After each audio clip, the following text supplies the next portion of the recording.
Assalamualaikum warahmatullahi wabarakatuh. Selamat datang di channel saya, Farjustian.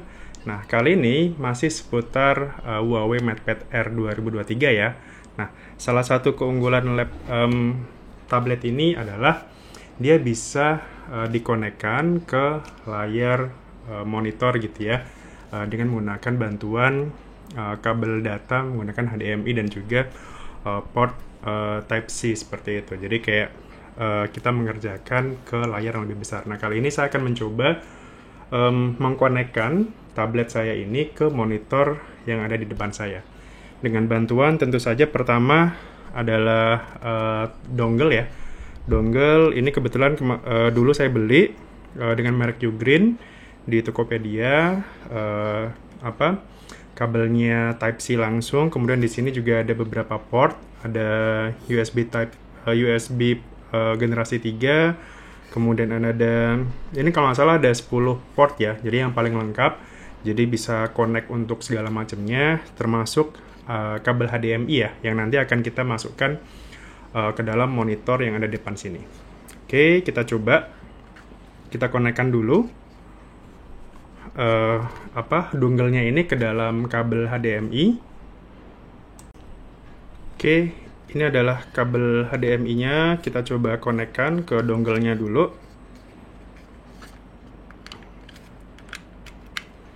Kemudian setelah itu tinggal kita colokkan ke tablet kita ya. Huawei.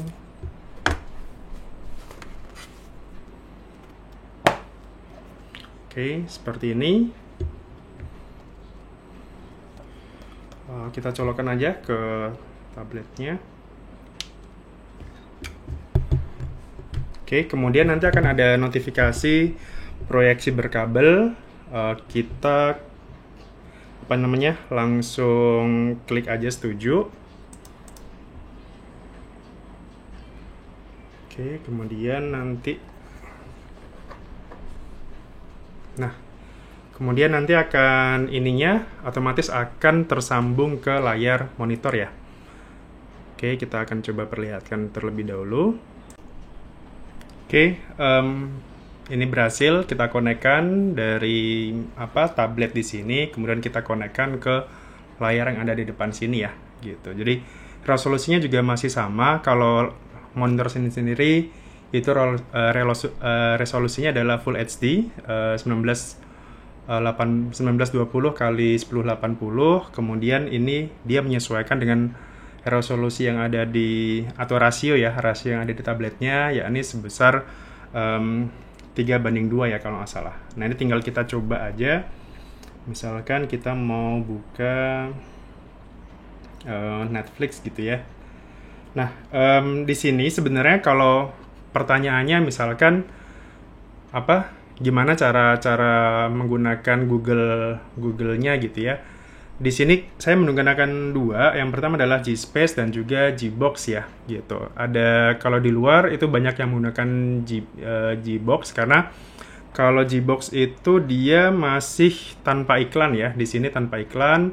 Sementara kalau kita menggunakan yang tadi, kita menggunakan G-Space itu kalau kita tanpa langganan itu biasanya masih sering iklan kayak gini gitu. Jadi mungkin itu bisa jadi pertimbangan juga teman-teman kalau misalkan mau membeli tablet ini. Sebenarnya kalau bagi saya pribadi, pengguna pribadi yang mungkin tidak selalu berhubungan dengan produknya Google sih, sebenarnya masih bisa diakali ya dengan menggunakan Gbox tadi atau menggunakan G-Space ini. Sebenarnya ini juga bisa, kalau mau tanpa iklan juga bisa, tinggal kita langganan aja, kurang lebih sekitar, kalau untuk selamanya itu sekitar 270 ya, atau 280.000, itu akan meremove seluruh iklan seumur hidup seperti itu ya, kurang lebih janjinya seperti itu. Kalau mau pakai Netflix juga bisa ya, Netflix seperti ini. Jadi tinggal download aja Gbox tadi, di situ sudah ada aplikasi Netflix di dalamnya, tinggal kita login aja seperti biasa, seperti ini. Jadi sudah bisa kita tonton Netflix dan lancar ya. Kebetulan kalau saya langganannya karena Netflixnya itu yang HD, jadi resolusinya maksimal juga tetap HD ya. Saya belum sempat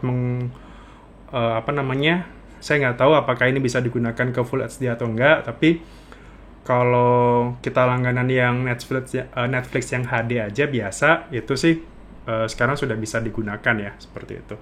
Aplikasi yang lainnya juga sementara lancar.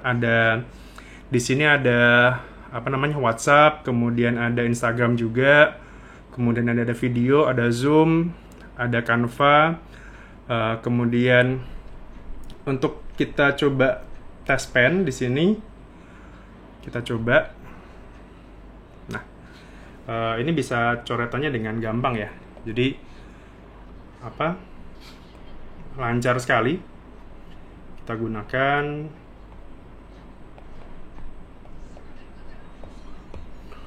Oke, itu sih.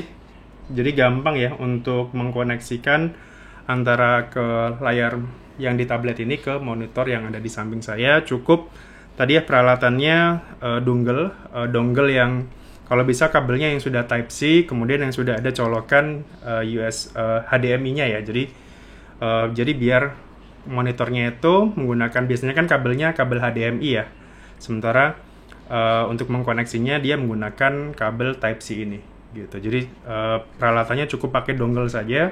Di marketplace banyak ya, harganya juga variatif. Kebetulan ini yang dulu sempat saya beli pada saat diskon, harganya kalau nggak salah sekitar 500.000 waktu itu, dengan port yang banyak ya. Kalau nggak salah ada 10 port, jadi ada USB, ada juga micro SD, kemudian ada VGA juga, ada LAN juga, port LAN, ada Type C juga, kemudian ada HDMI juga. Jadi bisa dipakai untuk sesuai kebutuhan aja. Oke, sementara yang tadi untuk aplikasinya sendiri, kita bisa juga pakai Apps Gallery ya di sini. Cuman kalau pakai Apps Gallery sendiri ini kadang pada saat membuka pertama itu masih ada iklannya ya. Dan ini ada banyak sebenarnya yang bisa kita download gitu. Ada Tokopedia juga, ada Huawei Health. Ini yang sering saya pakai. Terus kemudian apa lagi ya? Google Chrome ya. Google Chrome sendiri, cuman untuk Google Chrome kita belum bisa mengsinkronize akun kita ya gitu. Jadi kalau misalkan pada saat kita mau login menggunakan akun kita gitu kan kalau Chrome kan bisa ya gitu. Nah, sementara ini saya belum dapat caranya, jadi masih pakai browsernya, bisa dipakai, tapi pada saat kita mau login menggunakan akun Gmail kita itu belum bisa gitu. Nanti mungkin ada teman yang di kolom komentar, tolong silakan gimana caranya biar kita bisa synchronize akun Google ke Chrome ya gitu. Tapi selain itu, misalkan kalau cuma buat nonton atau misalkan pekerjaan ya, kebetulan ini kan ada WPS Office-nya ya. Nah, di sini sebenarnya kita bisa, misalkan kita mau bikin Excel gitu ya. Nah, ini bisa WPS Office-nya itu sudah setara level PC kantor ya. Jadi hampir sama bentukannya, letak-letaknya itu sama persis dengan Office yang desktop seperti itu. Jadi ada Office, ada Excel, kemudian ada Word di sini. Kemudian ada juga di sini adalah PowerPoint. Gitu. Jadi kalau menurut saya sih cukup ya kalau buat sehari-hari yang tidak terlalu berat komputasinya. Mungkin nanti akan kita coba bikin video yang selanjutnya terkait bagaimana cara seperti apa sih pengoperasian WPS Office ini dibandingkan dengan Excel atau Word di desktop Office yang pakainya Microsoft ya, seperti itu. Oke, paling itu saja sedikit pengenalan atau sedikit review dari saya sebagai pengguna awam tablet menggunakan Huawei MatePad Air 2023 ini.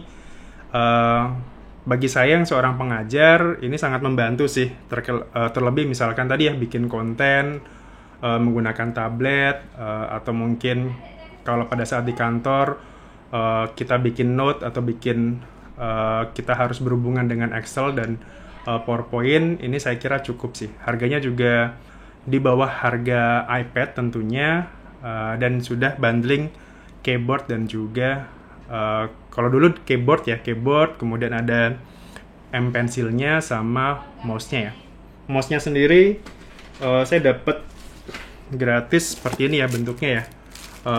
Mereknya bukan Huawei tapi merek robot. Jadi bundlingnya itu adalah Bluetooth mouse-nya itu menggunakan Bluetooth merek robot ya. Cuman ya nggak masalah. Ini juga kayaknya udah cukup bagus seperti itu. Oke, itu saja dari saya. Terima kasih sudah menonton video ini. Sampai jumpa lagi di video mungkin review-review Huawei Mate Air berikutnya. Assalamualaikum warahmatullahi wabarakatuh.